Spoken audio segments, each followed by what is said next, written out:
Thanks. Thank you so much. Can everybody hear me okay? Is this working okay? And I'm going to botch this up, so just bear with me. Sarah and I talked about what to do, and I'm going to read from 3 separate chapters of the book. The first is about my childhood, and the second is about Virginia Carter, the woman who raised me, and the third is about the travel I did down south. So we're going to sort of cherry pick and jump around a little bit, but it's roughly chronological. So the first chapter that we're going to read is actually chapter 3, The Bending Arc. As many people have remarked, I am lucky to have found Larry Mann when I did. Whether I was born this way or my personality was formed by circumstance, I don't think anyone would call me an easy person to deal with. And by the time our paths crossed, the hormones of the teen years had only made things worse. I had been a near feral child, raised not by wolves, but by the 12 boxer dogs my father kept where I grew up at Boxerwood, the honeysuckle strangled and darkly mysterious 30-acre property where I grew up.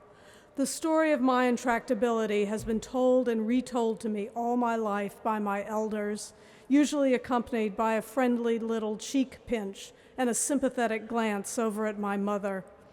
Recently, in tracking down stories about Virginia Carter, the black woman who worked for my family for nearly 50 years, I visited Jane Alexander, a 96-year-old who repeated to me in a soft voice with a bobby pin twang to it the now familiar tale of my refusal to wear a stitch of clothing until I was 5. Family snapshots seem to bear this out. I know that my mother tried to raise me properly, but I made her cross as 2 sticks, so she turned the day-to-day care of her stroppy, unruly child over to Virginia, known to everyone as Gigi, a name given her by my eldest brother, Bob. Jane Alexander reminded me about the beautiful, often handmade dresses that Gigi would lovingly press for me in hopes that they would soften my resolve to live as a dog. I have them still, pristine and barely worn. If my early years sound a bit like those legends of wolf-teat sucklers, I guess they were. But all the same, when I compare the lives of children today, monitored, protected, medicated, and overscheduled, to my own unsupervised, dirty, boring childhood, I believe I had the better deal. I grew into the person I am today, for better or worse, on those lifeless summer afternoons having doggy adventures that took me far from home, where no one had looked for me, or missed me in the least. Looking back, though, it could be that my parents were a bit on the less than diligent side, even for the times. Once, when I was with my mother in the dry goods section of Leggett's department store, we saw the distinctive going-to-town hat worn by Mrs. Hinton bobbing above the bolts of cloth. She was the mother of my brother Bob's best friend, Billy Hinton. When she saw my mother, she brightened and said, "Oh, Billy just received a postcard from Bob. Apparently he loves his new school." My mother, rubbing some velveteen between forefinger and thumb, responded distractedly, "Oh, that's good. We hoped he'd gotten there okay." Turns out that 10 days before, my parents had packed a steamer trunk full of warm clothes for my 15-year-old brother and driven him to the Lynchburg, Virginia train station. After 8 hours on the Lynchburg train, he had to change stations in New York. My parents told him to carry his trunk from Penn Station to Grand Central and to locate the overnight train to a town near the Putney School, the Vermont boarding school he was to attend.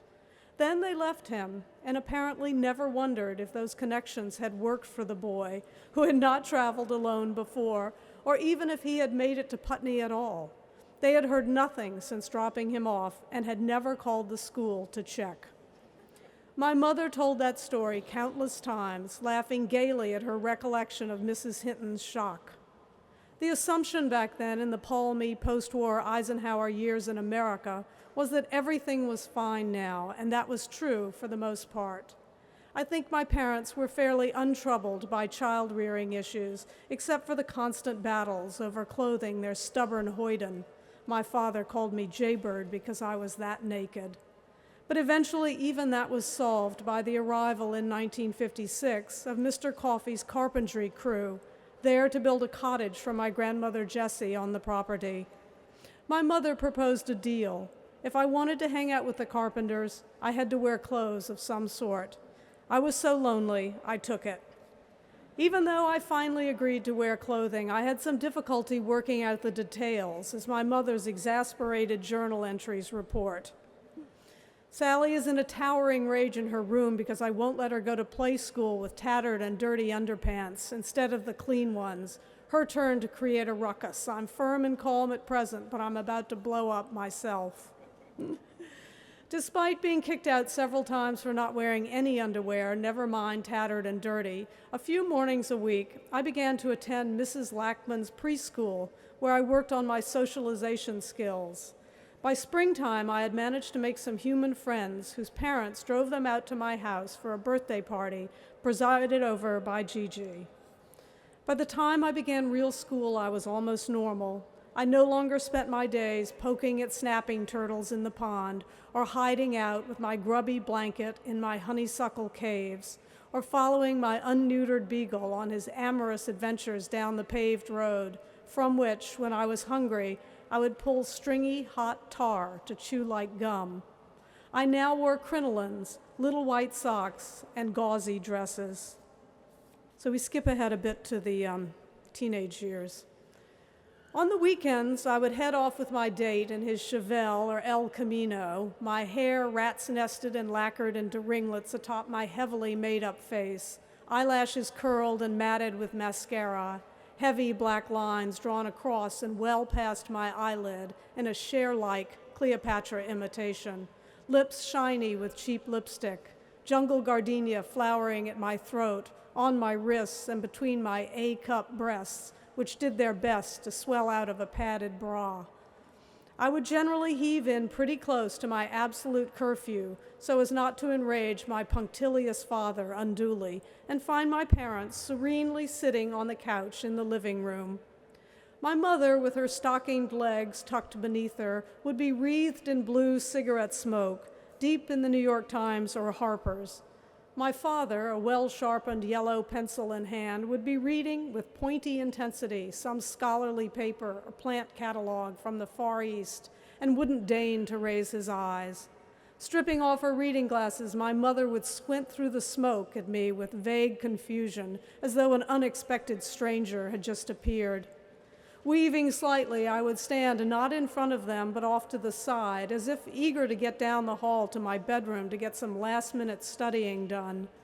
My hair, trailing bobby pins, would be matted and tendrilled against my hickey-spotted neck, and the skirt of my dress would be wrinkled, the taupe toes of pantyhose peeking out from my purse. My swollen lips were now a natural, chapped red, and my cheeks blushed with beard burn. Peering over the angry marks on either side of her nose left by her glasses, my mother, studying the stone fireplace 4 feet behind me, would ask casually, "Oh, did you have a nice time, dear?" Really, what choice did they have but to send me away to school? My brothers, 9 and 7 years older than me, were hectoring them to send me to Putney, which they'd both attended and loved. Even I knew on some level that I needed to get out of the high school world whose horizon stopped at cheerleader tryouts and drag races on the bypass. Ray Goodlatte, the admissions director at Putney, must have waived a few of their policies to get me in a pattern that has remained constant all my life. My verbal scores were in the 99th percentile, but oh God, were my math scores abysmal. And my high school grades were only so-so, not always on the honor roll anymore. Most of the kids at Putney were sophisticated children of urban intellectuals with good scores and good grades, fewer than 20% from below the Mason-Dixon line. Not one would have known, as I did, what a whomping a 4-on-the-floor GTO could give a Barracuda in the quarter mile on the bypass. So in September of 1967, my mother packed me and my brass-cornered trunk the same one that my brother Bob had lugged from station to station in New York, into her powder blue Rambler station wagon, and we set off for Vermont. Halfway there, the car blew a head gasket and died, so we rented a much newer car. In it, as we pulled up to White Cottage, my new dorm, I unknowingly enjoyed the last moment of personal confidence I was to feel for a long time.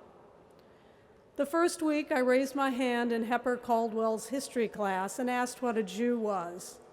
Hepper, we were allowed to call our teachers by their first names, though startled, refrained from making fun of me, but no such luck from the rest of the class, many of whom were Jews. I was the most ridiculed minority of all, a dumb cracker with a trunk full of very uncool, reversible wraparound skirts my mother had sewn herself, Clark's desert boots with crepe soles from Talbot's, and variably sized pink foam hair rollers. Nobody at Putney had hydrogen peroxide blonde hair teased into a beehive. Nobody at Putney wore makeup, and nobody at Putney listened to the Righteous Brothers or wore her boyfriend's letter sweater and heavy class ring, its band wrapped with dirty adhesive tape. Skip ahead just for another couple of years. After Putney and a wayward summer writing poetry and taking pictures in Mexico, I enrolled at Bennington College, figuring it would be pretty much the same as Putney, 48 miles away.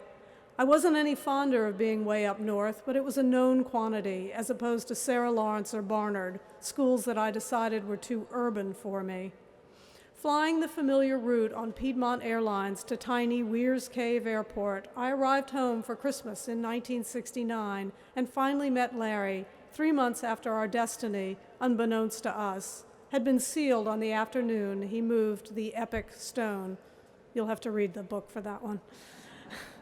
The farmhouse where my Lexington boyfriend lived had an odd layout, and one night as I slouched in a satanically bad mood on the edge of his bed, Larry walked through the room to the shared bathroom. I had no idea who he was. He did not so much as glance in my direction, but my eyes followed him with a warm, glittering interest. We were married 6 months later. 45 years ago yesterday.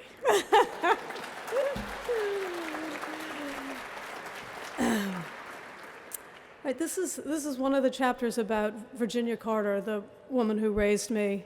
It's chapter 12, and its title is The Many Questions. Down here, you can't throw a dead cat without hitting an older, well-off white person raised by a black woman, and every damn one of them will earnestly insist that a reciprocal and equal form of love was exchanged between them. This reflects one side of the fundamental paradox of the South, that a white elite determined to segregate the two races in public based their stunningly intimate domestic arrangements on an erasure of that segregation in private. Could the feelings exchanged between two individuals so hypocritically divided ever have been honest, untainted by guilt or resentment? I think so. Cat-whacked and earnest, I am one of those who insist that such a relationship existed for me. I loved Gigi the way other people love their parents, and no matter how many historical demons stalked that relationship, I know that Gigi loved me back. Gigi worked for my family until her early 90s. At age 100, with her hands curled into gentle claws, she died on Christmas Day, 1994. She was with us for almost 50 years, but to calculate by any form of numeric reckoning the moment-by-moment care and fidelity she tendered our family would be impossible. Yes, I know that she was paid to care for us, and that the notion of equality and reciprocity in an employer-servant relationship is inherently compromised. And I may get my ass kicked by those who think I am perpetuating the trope of the loyal housekeeper Uncle Tomming her way to an unmarked grave. But Gigi was not a caricature or a type. She was a very real and emotionally complicated person who devoted a large amount of her time to raising an ungrateful and impertinent scalawag, the same one who now pauses to examine this relationship. I am reasonably sure Gigi was as enriched and occasionally appalled by the experience of participating in our family as the rest of us were. And while our home may have been in some ways a replacement for her own, which was rent by racism and death, we did not take her for granted, and we knew, even then, that her love was the real stuff that held our family together. In some kind of cosmic irony, by the time Gigi died, her skin was paler than mine, and her long hair was as straight, fine, and white as any North Carolina mill child's. Because of her broad cheekbones, her countenance remained generous and open, only sagging a bit when she took out her teeth to soak in a glass of water by the bed. Her wrinkled skin drooped below the now visible arm bones that appeared to be no longer up to the task of lifting the heavy hands. She had been a powerful woman, not fat, just strong, built with the ageless sculptural proportions of the working woman. Diego Rivera would paint her, not Lucian Freud. I seldom saw Gigi in an everyday dress like this, but some mornings she wouldn't be in her uniform when my father honked the horn at her house at 7:30. When that happened, she would change in the furnace room by the kitchen. For everyday work, Gigi wore a white uniform, but on special occasions, when she was serving a dinner party or Christmas, she would wear gray with a tiny white apron. I remember some rickrack around the edges somewhere, on the apron or the cuffs or both, but otherwise the effect was all business. That effect was reinforced by about a gallon of starch, ironed so deeply into the fabric that I can still remember the distinctive tearing sound as Gigi stuck her arms through the sleeves.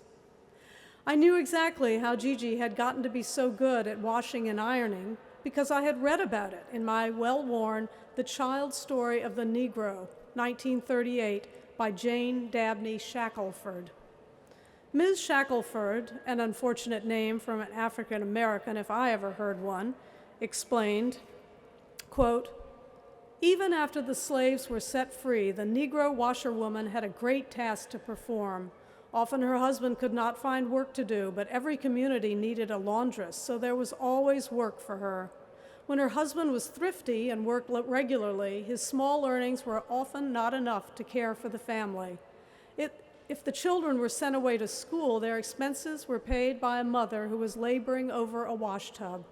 Some of the most noted men and women of our race often tell of their noble mothers and the many sacrifices they made in order to give them an education." End quote. This report was congruent with the life story of my own beloved washerwoman, except that she was widowed and had no thrifty husband. And at the time, the sanguine cheeriness of Miss Shackelford's description didn't perplex or confound me in the least. On the worksheet at the end of the washerwoman chapter, I checked off the things that I did and didn't do for Gigi. The dids are fibs, mostly, and the didn'ts underreported by a mile. Gigi learned the rules of living in white society early on, though she revealed little to us about her childhood. What we knew was this: she was born to the very young daughter of a former slave in a part of the county where freed slaves had settled, known to this day as Buck Hill. Although Gigi's mother was black, the man who raped her, or so it is logically presumed by her family, was white. It is likely that her mother died in childbirth because as an infant, Gigi, born Virginia Cornelia Franklin, was brought to Lexington and raised by her mother's sister, Mary Franklin. In her late teens, Gigi married Wesley Carter and bore him 6 children, the youngest of whom was 12 when my mother, new in town and 8 months pregnant with her first child, saw her coming down the post office steps. Struck by the image of this powerful, proud, and composed woman, my mother described her to my father in detail at dinner that night. By a twist of fate that to the end of her life still delighted and amazed my mother, the next day she answered a knock at the door to find the unforgettable stranger. Again, at the door, Virginia Carter stood tall and confident on the threshold, wearing a tweed peck-and-peck suit with a velvet collar so worn it appeared to be suede. Her broad cheekbones bespoke some Indian blood, her light eyes and almost straight hair, something unspeakable. She asked if my mother needed help and was hired on the spot. Gigi's husband, Wesley McDowell Carter, worked as a presser in the laundry room of the nearby Virginia Military Institute. He had problems with alcohol, and more than once Gigi came to work troubled, her face blotchy. One night in the back room of the store on Diamond Street, he rose from the card table, headed down the basement stairs, and fell, breaking his neck. Apparently no one noticed right away, and it was more than a day before Gigi was taken to his body.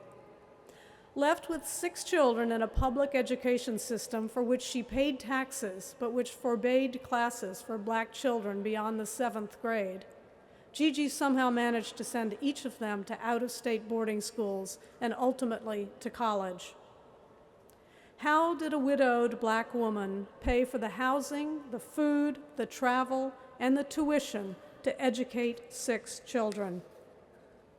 By working 12 hours a day and taking in linens to iron at night, linens stuffed into white sacks crowding her front door when my father took her home after all day on her feet at our house.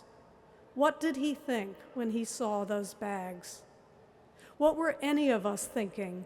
Why did we never ask the questions? That's the mystery of it, our blindness and our silence. Like my 2 brothers, at Putney School, I studied under a rotund, pipe-smoking, green-eyed black man named Jeff Campbell. It was Jeff who assigned, with the infinite despair of The Defiler, the novels of William Faulkner. Through the cold Vermont nights, the windows of my dorm room steamed up with Southern Gothic as I huddled under the bright Hudson's Bay blankets, grimly annotating the books Jeff had assigned, Light in August, Absalom, Absalom, The Sound and the Fury. My homesick romanticism thrummed to the melodrama, the violence, the undertones of sexual threat, the sense of moldering decadence, the cursed inheritance, and of course, the inevitable haunted home place. That haunted home place, a metaphor for the South itself, was a house divided by the institution of slavery. I am sure Jeff Campbell knew, as his long-nailed fingers, the forefinger yellowed from pipe tamping, placed Absalom, Absalom like a sacerdotal biscuit in my palm, that this would be my moment of awakening, the one described by Graham Greene as the door to the future, after which the world is never seen in quite the same way. Faulkner threw wide the door of my ignorant childhood, and the future, the heartbroken future, filled with the hitherto unasked questions, strolled easefully in. It wounded me then and there with the great sadness and tragedy of our American life, with the truth of all that I had not seen, had not known, and had not asked. The graduation ceremonies for the Putney School class of 1969 were held on a weekend in early June. My parents and Gigi arrived Friday, and I could tell that Gigi was not pleased with what she was seeing. The children of the wealthy were dressed like field hands, with dreadlocked hair and dirt between their toes. Gigi glared at a black kid from my algebra class, and when he flashed the peace sign at her, his arm around a bell-bottom-wearing blonde girl, she turned from him with a snort of disgust. Oh, Gigi, I thought despairingly, this is the future. Up here, we're all one. Gigi was having none of it. On graduation morning, I was late getting to the dining hall for breakfast, and all the tables were gone. Benches for the graduates and chairs for the visitors had been arranged at the eastern end of the room, with a processional aisle in the middle. The hall appeared to be empty, but squinting against the sun, I saw a lone figure substantially anchoring the first row of the audience seating. Staring straight ahead, white-gloved hands folded in her lap, and her back not even touching the back of the chair, sat Gigi. She must have brought with her that dreadnought of an ancient iron with which she had sent all 6 of her children through school, because she was wearing a perfectly pressed linen dress. It was a pale yellow, and centered above her bun was a pillbox hat made of the same fabric.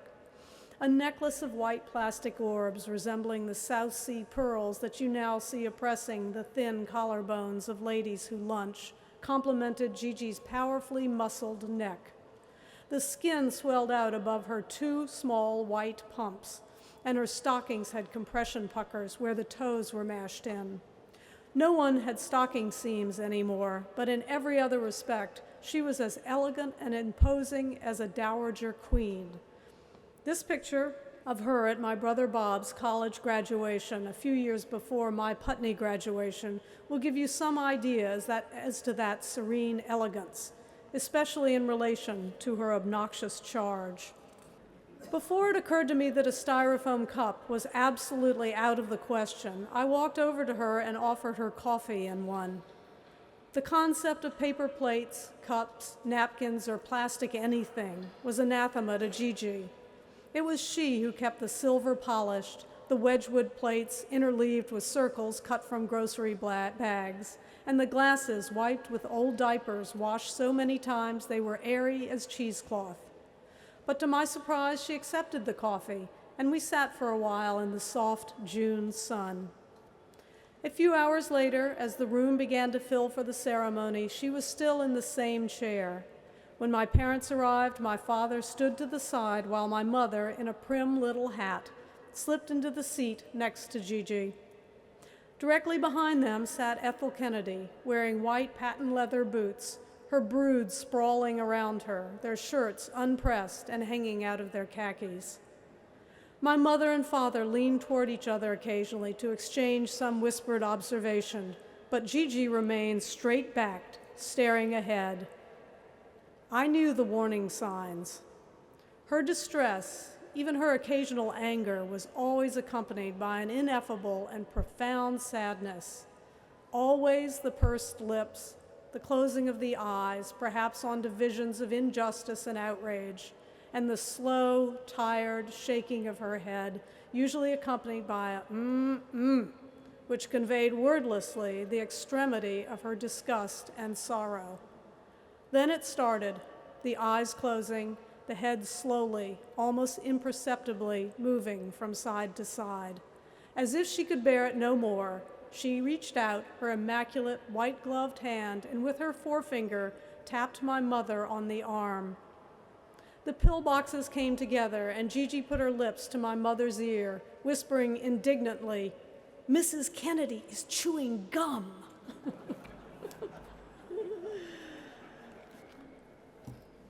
Apologies to any Kennedys that are in the room.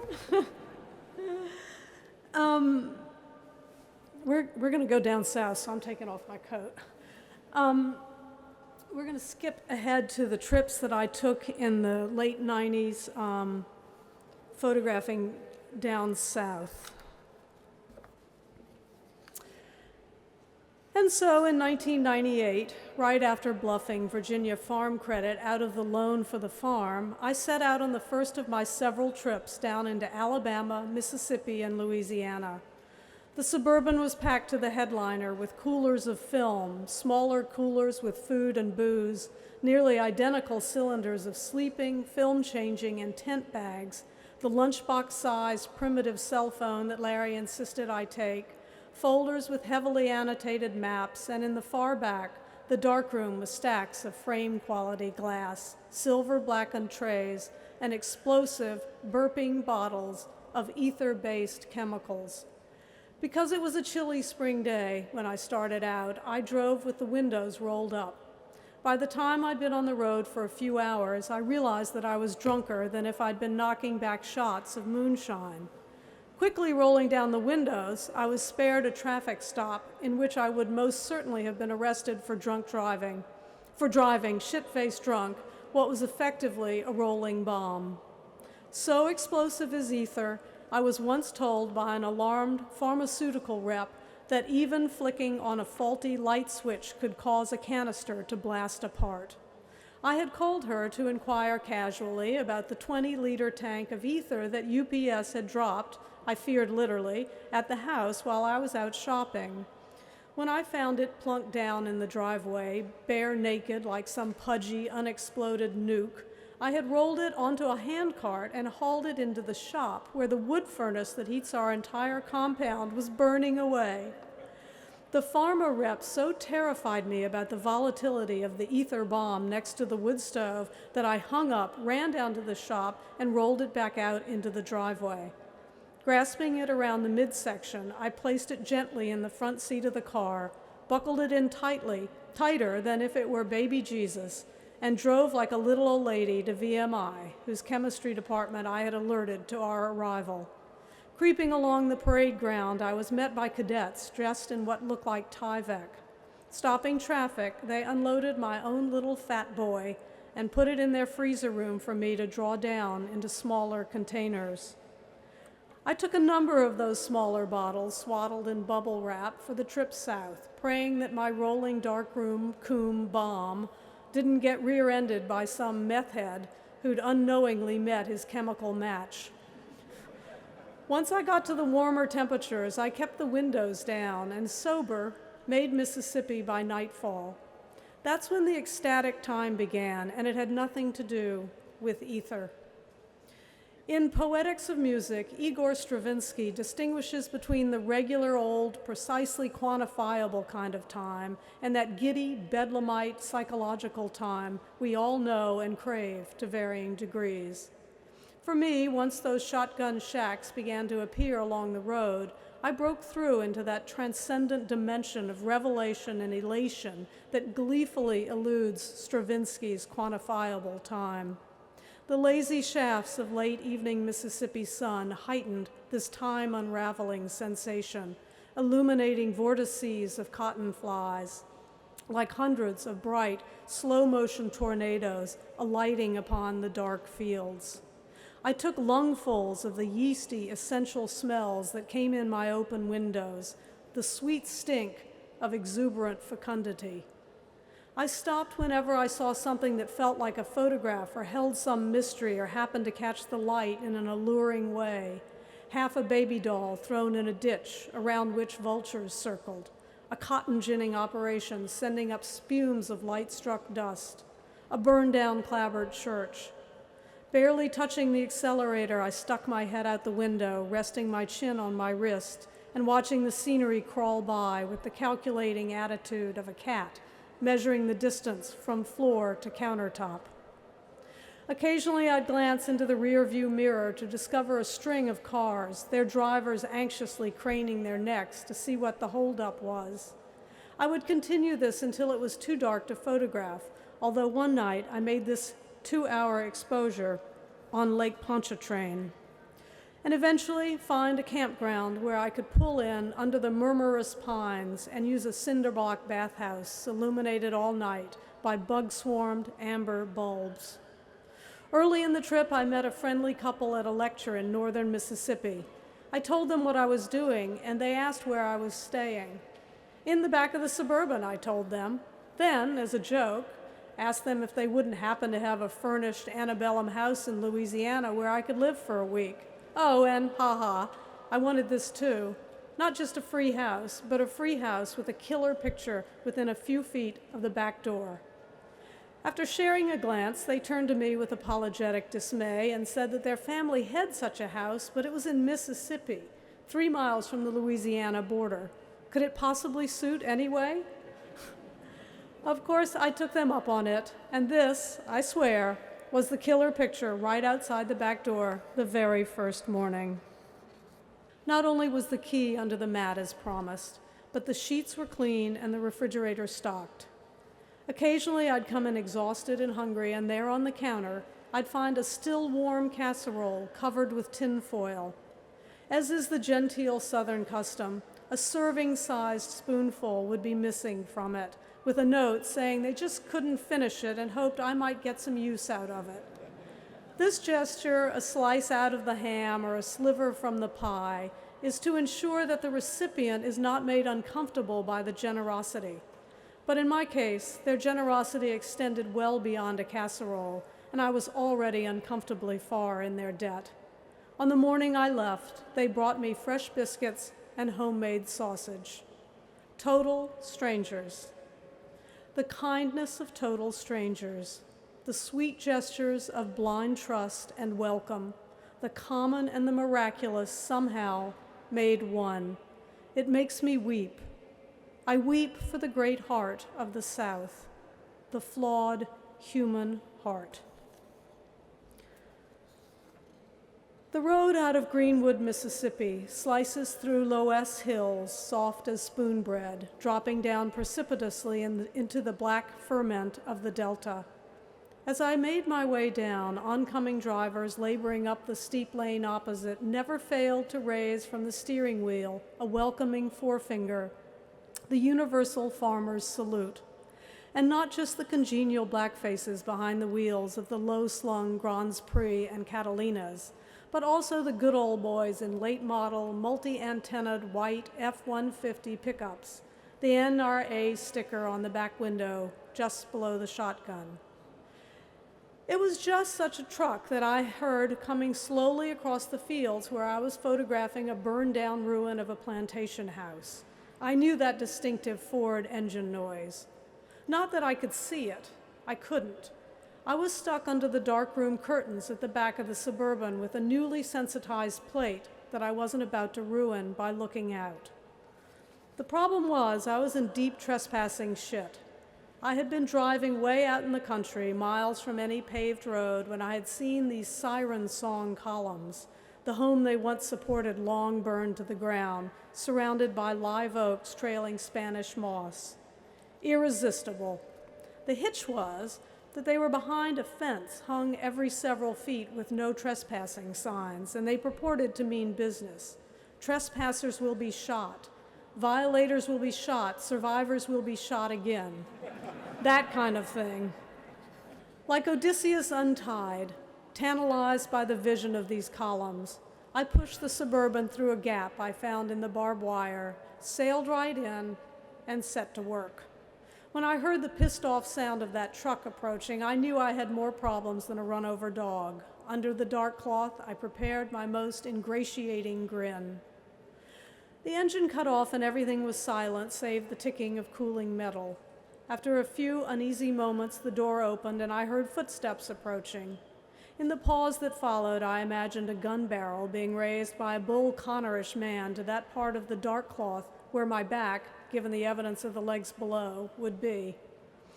Awful nice day for taking a picture, the gentlest of Southern voices spoke to the dark cloth. Inside it, I couldn't believe my ears. Or my eyes when I emerged and saw him. He didn't look mean or angry at all.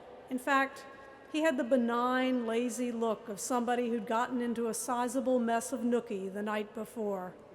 Hiking himself up on his tailgate while I shot this picture, his eyes now intent beneath the tufted beam of his brow, he tore out page after page from a spiral-bound notebook on which he had drawn maps of other easily trespassable places. By the time I packed up my stuff, he had stacked a chatty-edged pile of scribbled pages on my passenger seat, promised to call his friends to ensure their help, and invited me back to meet the missus. The proverbial hospitality of the South may be selectively extended, but it is not a myth. The man was as gracious to this brazen trespasser as if I were Tocqueville, back for a second visit. The whole trip was like that. Kind people, moldering ruins around every turn, and perfect weather like some parallel state of grace. Everywhere I went, even the drabbest, most mongrelly backwash was enlightened by a glimmer of possibility. One evening after a day of driving, I stopped at the edge of a raw expanse of logged-over red clay. From the open window of a nearby newly built fake plantation home, naked of trees and propped up with styrofoam columns, came the ravishingly beautiful, perfectly phrased chords of Beethoven's Pathétique Sonata. Transfixed, I leaned against the Suburban as the familiar notes, infused with a professional passion and restraint, drifted across the wasteland.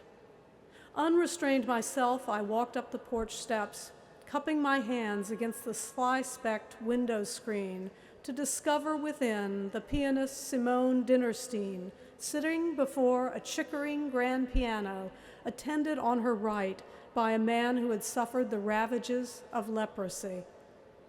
At once, the humdrum and the miraculous, the inelegant and the ineffable. The South is made up of such contradictions and juxtapositions. The gracious splendor of its lost world, founded on a monstrous crime, and the often retrograde, repellent politics of its modern one, elucidated in an accent and vernacular that are lyrical like no other. A culture in which a sprightly little blue hair, while ringing the footbell under the dining room rug for minted sweet tea to be served, can say, twinkling with pleasure at the memory, "Oh, how I miss Jasper. I got that nigger from the warden at Parchman and kept him till he died." And this, in a honeyed and melodious accent that for a moment sugarcoats the hateful words. The sound of the language.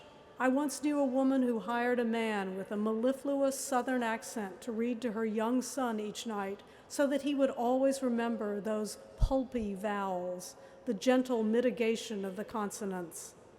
The reader was from South Carolina and spoke with a wetlands calm, but to my ear, the most beguiling accent of all belonged to the Mississippian Shelby Foote. Like most of America, I had fallen in love with his speaking voice in Ken Burns's Civil War documentary, but before that I had fixated on his earlier written one, especially in the passage from his novel Shiloh, quoted at the outset of this book, about Southerners being in love with the past, in love with death. On one of my trips, I passed through Memphis, where Foote had lived since 1952, and finding him listed in the phone book, drove around his neighborhood with the deluded yearning of a groupie, hoping to find him walking his dog or pressing quarters into a parking meter outside a coffee shop. I shouldn't have been surprised that I didn't find him. I had learned that my quarry was elusive the year before when I tried to get permission from Foote to use those lines from Shiloh in an exhibition catalog. Each time I called, he was out of town. 2 nights before we were to go to press, I conferred with Edwin Houck, whose gallery was publishing the catalog, and having no permission, we reluctantly agreed we'd have to pull the quote. The next morning, Edwin was riding the train into Manhattan and overheard a couple talking about the adventures they'd had downtown the night before with Shelby Foote. Tapping the nearer traveler on the shoulder, Edwin introduced himself, explained the problem, and was rewarded with Foote's location in the city, from which written permission was speedily dispatched. But it seemed that was as close as I was going to come to hearing his voice in person, so I gave up the search in Memphis and stopped by instead to see my friend, the photographer Bill Eggleston, in his magnolia-shaded brick home, stumbling into a midday birthday celebration.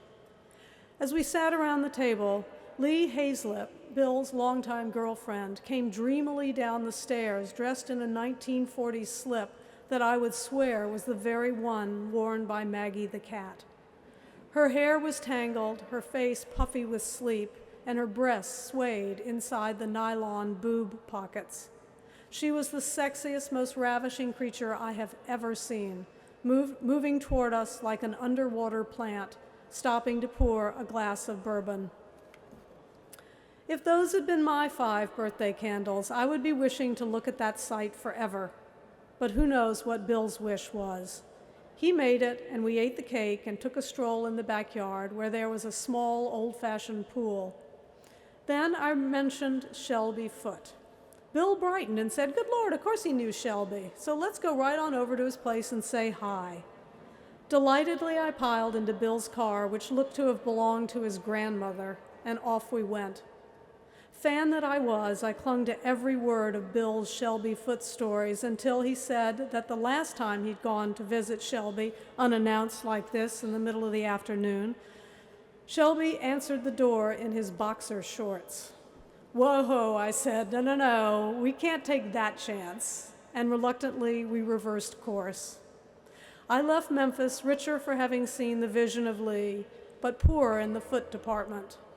The next day, after one more low-life night in a campground, I headed down toward civilization at Bill's first cousin, Maudie Clay's place in Sumner, Mississippi.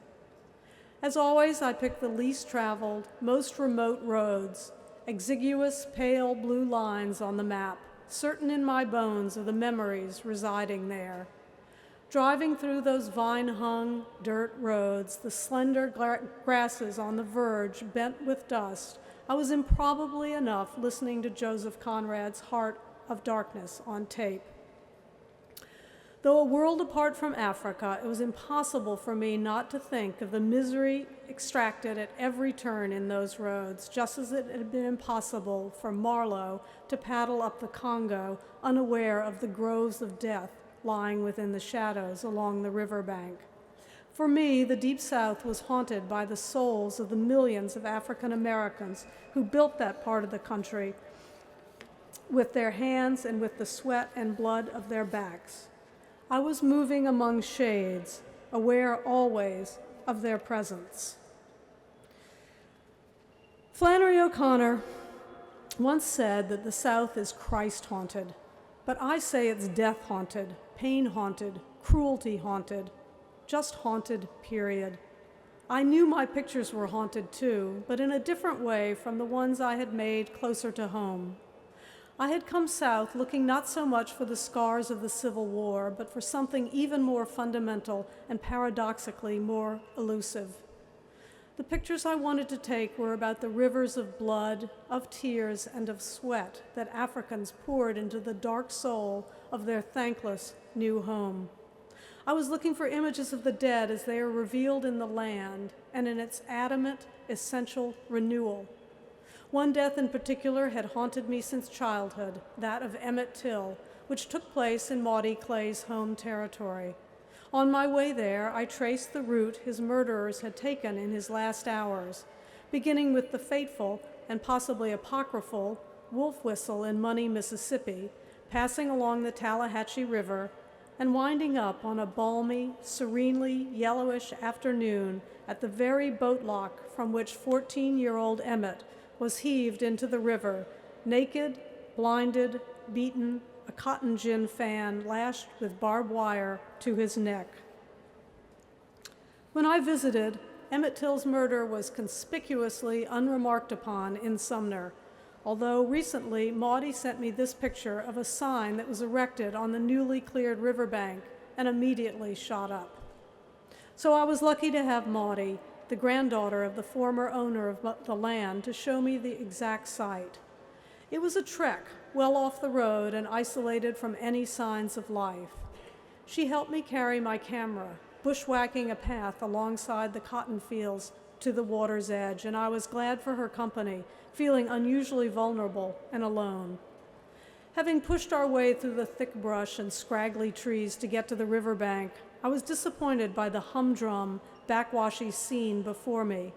How could a place so weighted with historical pain appear to be so ordinary? Was there a photograph anywhere in this unalluring scrub? I put on my photo eyes and squinted into the hazy afternoon sun.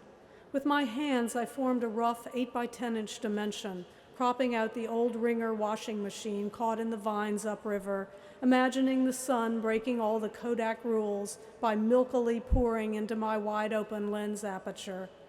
I set up the camera with increasing excitement. There was, in fact, something mysterious about this spot. I could see it and feel it, and when I released the shutter, I asked for forgiveness from Emmett Till. Fighting our way back out of the brush, we were startled to come face to face with a water-stained piece of lined notebook paper tacked to a spindly trash tree, admonishing us to confess our sins. So many sins, indeed. The voice of Emmett Till, the voices of myriad others like him, an irrepressible chorus of pain, humiliation, and deferred hopes. Maudie drove with me the next afternoon on the dirt access roads alongside the cotton fields, mile after mile. We chatted as we drove, but even distracted as I was, I still slammed on the brakes when I saw the roughly human-shaped concrete mound off to the side of the fields. "Oh," said Maud airily, "it's how they bury people out here in the summer. And sure enough, at the bulbous end of the mound were the remnants of one of those plastic funeral wreaths designed to be stuck into ground, more yielding than this. I wondered who lay beneath that concrete. Could my deadbeat, drunk great-grandfather Thomas Evans have been uneasily buried on just such a piece of marginal Southern land? How does one come to be entombed with a gusher load of concrete? Did this person die working in the cotton fields and then somebody pragmatically called for a cement truck to pour a sarcophagus atop the body? Out in the middle of nowhere, I contemplated this paradoxical scene, so emblematic of the plucky, undiminished South, a no-frills monument to the intractability of the overworked soil and the impractical, impoverished, generous people who have long tried to wring a living from it. Ever since those lonely, purplish days, purplish Putney nights, reading and writing about the South, I have tried to nail down just what it is that makes it at once so alluring and so repellent, like fruit on the edge of decay. Ultimate beauty requires that edge of sweet decay, just as our casually possessed lives are made more precious by a whiff of the abyss. We Southerners, like Proust, have come to believe that the only true perfection is a lost perfection, buying into our own myth of loss by creating a flim-flam romance out of resounding historical defeat. In that nexus between myth and reality, we live uncomfortably, our cultural sorrows, our kind-heartedness, and our snoot-cocking, renegade defiance, playing out against a backdrop of profligate physical beauty. Every time for me, it's the beauty of the Southern landscape that fires up that irresistible melancholy of golden nostalgia and inflames my genetically ordained Hiriath, spiraling down the DNA chains, Southern style. On these trips down south, I succumb to it without a fight. I am reminded of the character in The Prince of Tides who said to his sister's shrink, "Southerners don't look at sentimentality as a flaw of character, Lowenstein." Southern artists, and especially writers, have long been known for their susceptibility to myth and their obsession with place, family, death, and the past. Many of us appear inescapably preoccupied with our historical predicament and uniqueness, which, as the Southern novelist Andrew Little once remarked, we can no more escape than a Renaissance painter could avoid painting the Virgin Mary.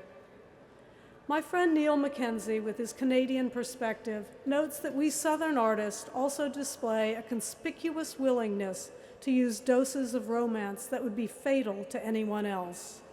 He likens us to the religious traditionalist of the Appalachians who handle venomous snakes without fear. What snake venom is to them, romance is to the Southern artist. A terrible risk, but also a ticket to transcendence. Occasionally on my travels, I drew that ticket, moving in the slow motion of ecstatic time, like Lee dreamily descending the stairs. In my revisionist memories, I hardly recall those hundreds of miles offering no chance of a good photograph this side of the second coming. I have forgotten the many suppers of saltine crackers washed down with iceless gin, or the ballads I sang to keep myself awake on the highway, which even Emmy Lou could not have made remotely non-milk curdling, or the nights sleeping in the back seat of the Suburban while the windows of the neighboring camper pulsed with blue TV light. No, instead, all that I remember is the rare, heart-pounding, brake-squealing lurch to the verge after glimpsing a potential image. My memories are of those euphoric moments of visual revelation, still fluorescing for me like threads in a tapestry in which most other colors have faded, leaving a few brightly and sometimes wrongly predominant. Tightly woven in the tapestry are the images I made, themselves informed by the inextricable past and its companions, loss, time, and love. In these pictures and in the writing of them, the drop stitch between the sentimental Welshman and his descendant is re-pearled, and the story, depicted in the irregular weave, is of a place extravagant in its beauty, reckless in its fecundity, terrible in its indifference, and dark with memories. Thanks.